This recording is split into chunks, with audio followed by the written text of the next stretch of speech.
There are 3 ways to play pocket jacks, and they're all wrong. We've all heard the cliches, but are they actually grounded in reality? How should we really play pocket jacks in tournaments? Well, if you've been struggling with this hand, this video is for you.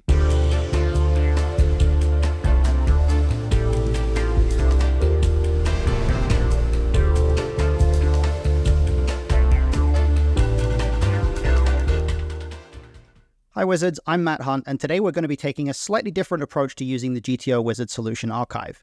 Instead of looking at which hands exist in our range at different points in the game tree, we're going to focus on a specific hand, in this case pocket jacks, and analyze how we want to play this hand across various MTT scenarios. This approach can be very useful and will sometimes help us to identify trends that we might not otherwise see. First, let's discuss a few of the most common issues players have with pocket jacks, and why the various cliches about the hand exist in the first place. Probably the most common mistake people make with this hand is simply being far too happy to be all in pre-flop with it for a large number of big blinds, particularly in situations where they're extremely unlikely to be up against an inferior pocket pair like 10s or 9s. Since getting action from dominated hands is one of the biggest contributors to our EV in any given spot, if our opponent is not going to stack off with 10s or 9s, this should make us a lot less willing to commit our stack with jacks. Another mistake you'll see fairly often is players 3-betting pocket jacks almost by default in situations where they don't know what they're going to do if they get 4-bet. This is a major contributor to some of the spots in which players end up stacking off too lightly, and it also results in players making some very tight folds in spots where they can easily end up getting bluffed off the best hand. Finally, players will struggle with pocket jacks post-flop in a variety of scenarios, in particular when they flop an underpair to top pair or an overpair on a connected board, especially at deeper stacks. These scenarios will often lead to players losing value from a strong hand or committing too many chips with a fairly weak hand. We'll address all these issues in this video, but we're going to move fairly quickly through the key concepts here, so let's dive right in. First, I have a question for you. In straightforward chip EV sims across all positions, at what stack size does pocket jacks begin sometimes open shoving as opposed to min raising or limping? Is it 17 big blinds, 14 big blinds, 12 big blinds, or 10 big blinds? It's a tricky question, so feel free to pause the video for a few seconds to consider your answer.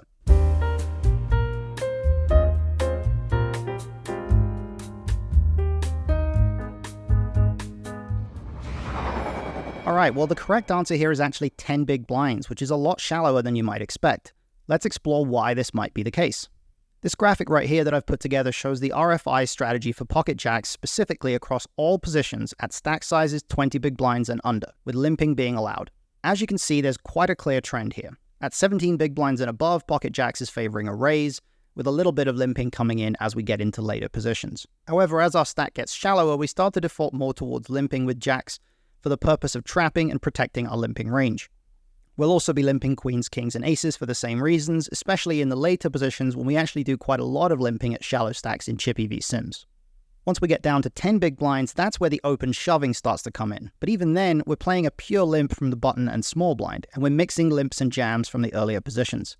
The bottom line here is that pocket jacks is a very strong hand at shallow stack sizes, and it's strong enough to want to trap our opponents or induce as much action as possible in the majority of spots.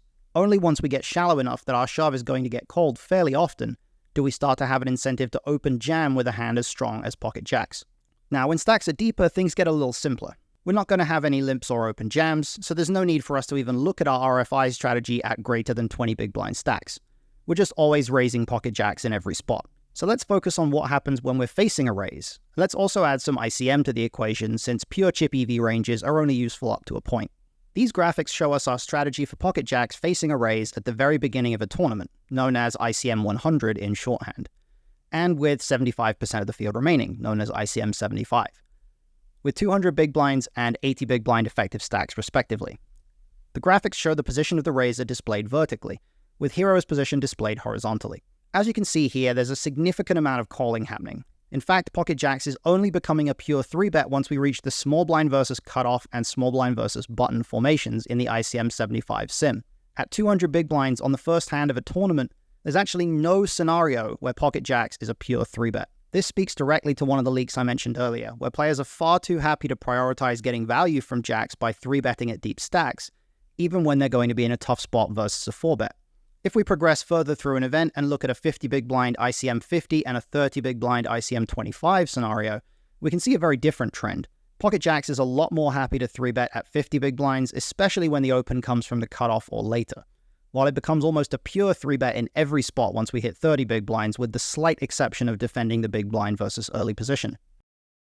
Moving further through the tournament, an interesting trend occurs when we hit the bubble. Pocket Jack starts to be in a lot of very awkward spots where it's extremely close between all three options of calling, 3-betting, and jamming. But note that it never folds to an open here, even when we're in a high-risk premium spot. Once we reach the final 2 tables spot that you can see on the right, the risk premiums have dropped by a lot, and having a 15 big blind stack means we're now shallow enough that we can happily jam over a raise in most cases. Obviously these sims aren't perfect since they're all done with symmetrical stacks, which aren't realistic. But they do give us a fairly clear perspective on how our strategy with pocket jacks evolves as we move through an event. We're pretty cautious to begin with, and then we get a lot less cautious as stacks get shallower, while things are very tricky around the bubble. But what about when we open with pocket jacks and we face a 3-bet? Well, we can look at that spot in the same way. Here's a graphic that shows the same early game spots we looked at earlier, except this time we're the preflop raiser on the horizontal axis, and the 3-better's position is on the vertical axis. On the left, for the first hand of the tournament, you can see that there's almost no 4-betting going on. Just a small amount of mixing in certain spots where we're out of position versus the 3-better. By contrast, a certain amount of 4-betting does start to happen once we get down to around 80 big blinds, but the call is still the favored option, in particular when the 3-bet comes from the big blind, since the big blind has a very polarized 3-betting range. Things change pretty drastically as stacks get shallower though, as you can see here. Once we hit the ICM 50 sim at 50 big blinds, we're already at the point of 4-bet jamming pocket jacks at quite a high frequency, depending on positions. While the 30 big blind sim has us 4-bet jamming jacks the vast majority of the time, almost regardless of the positional formation. Once again, we start to see some weird spots emerging once we get close to the bubble. Even though stacks are only at 20 big blinds, it becomes a lot closer between flatting a small 3-bet and 4-bet jamming. But we should be aware that with symmetrical stacks, flatting is going to look a lot more attractive in these sims than it would be in reality if our opponent covered us, but we didn't cover them. However, nothing has really changed in the final 2 table sim. Versus a small 3-bet at 15 big blinds, jacks is just always going to be strong enough to 4-bet jam. So to summarize our overall preflop approach with pocket jacks, we're going to want to do a lot of calling versus a raise in the earlier stages, especially when we're in middle position, and we're not going to want to 4-bet very much. But once we get towards the middle stages of an event, we're going to 3-bet a lot more aggressively and 4-bet jam versus a 3-bet, with 30 big blinds serving as the sweet spot where we can virtually always get it in preflop with jacks, almost regardless of the situation. However, when we see risk premiums elevate significantly around the bubble, jacks is no longer a particularly comfortable hand. It doesn't have good blockers to the very top end of our opponent's ranges, which means it will quite often be very close between wanting to play cautiously and simply being all in preflop. I would definitely encourage you to review some more complex bubble spots in detail if you want to get a better handle on the nuances of these decisions. But before we move on from preflop play entirely, one quick question about cold 4-betting. In other words, 4-betting when there's already a raise and a 3-bet ahead of us. With pre-bubble ICM ranges and stacks 20 big blinds and up, in which positions will we sometimes see jacks being played as a pure cold 4-bet? In other words, at what point do we become happy to put in a 4th bet with jacks with a raise and 3-bet ahead of us, regardless of the situation? Once again, take a minute to think about your answer here. Is it from the low jack onwards, from the cutoff onwards, only from the small blind and big blind, or pocket jack never cold 4-bets pure?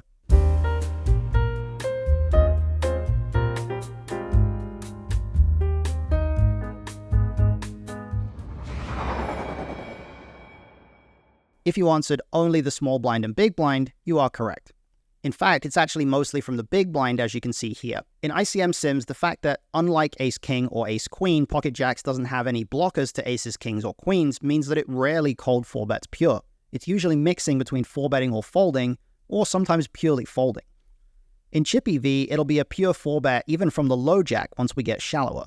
But with any kind of ICM in play, we should recognize that pocket jacks will never cold 4-bet pure from any position outside of the blinds, which often means that in practice, it shouldn't cold 4-bet at all from any position outside the blinds, because even a little bit too tight of a 3-betting range or an opening range can make a big difference there. Next, let's move on to looking at some post-flop concepts for this hand. As our blueprint here, I've used 50 big blind chip EV ranges in the in position versus the big blind single raise pot formation to get a sense of how our hand wants to play. And I've displayed our frequencies horizontally rather than vertically so that each individual combo of pocket jacks is separated from the others.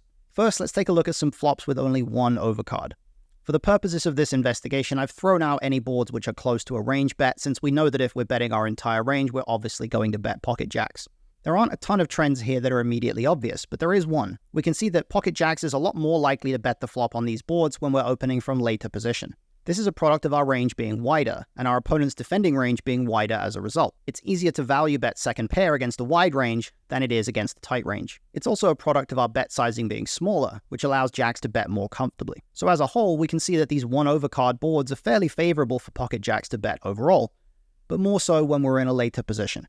Next, let's look at some monotone 1-over card boards, where there's a very obvious trend. This is why I chose the horizontal view here. You can see that on each of these monotone boards with 1-over card, 3 combos of pocket jacks are betting fairly often, while 3 combos are betting less often. Somewhat predictably, this is dependent on whether we have the flush suit or not. If we have the suit, we quite often bet. If we don't, we usually check. What about when there's 2-over cards? Well, an interesting trend exists here. We can see that from the button, pocket jacks is strong enough to be a value bet on some of these boards, while on the monotone boards, we're still not betting when we don't have the suit. But what's going on with some of these early position spots like under the gun on ace-king-deuce rainbow or ace-queen-3 rainbow? Well, in fact, we're actually using pocket jacks as a bluff here because we're betting really big on some of these boards. We're betting so big that our opponent will sometimes have to fold a second pair hand, like a king or a queen. And not only that, but we also have a hand which will be able to apply huge pressure to an ace anytime the turn completes Broadway. Imagine if our opponent has ace-8 or ace-9 on the ace-king-deuce and the turn is a queen. When we fire a second barrel with pocket jacks, it's an extremely difficult spot for them to continue. The same goes for when the turn is a 10, or when the flop is ace-queen-3 and the turn is a king or a 10. Essentially, jacks is a pretty reasonable bluff candidate anytime we're using a really big flop size on one of these boards. Next comes a very interesting category of boards, the undercard boards where we flop an overpair, but no straight or flush is possible on the flop. As you can see, these are actually the simplest boards to play with pocket jacks. We bet big, always. In fact, on the 10-7-4 rainbow, our sizing is close to 1.5x the pot. We have a huge nut advantage, and pocket jacks has a massive incentive to grow the pot right now while denying equity to overcards and draws. These boards are great spots for pocket jacks overall. On paired boards, we're not going to be able to use large sizes, as you might already know, but this graphic shows that it matters a lot whether it's an undercard or an overcard paired board. With 1 or more overcards out there, jacks will be inclined to do a lot of checking, since it's a very strong hand which will struggle to get much value, while if there are no overcards out there, jacks will be strong enough that it almost always wants to get some value and deny equity to overcard hands like king-queen.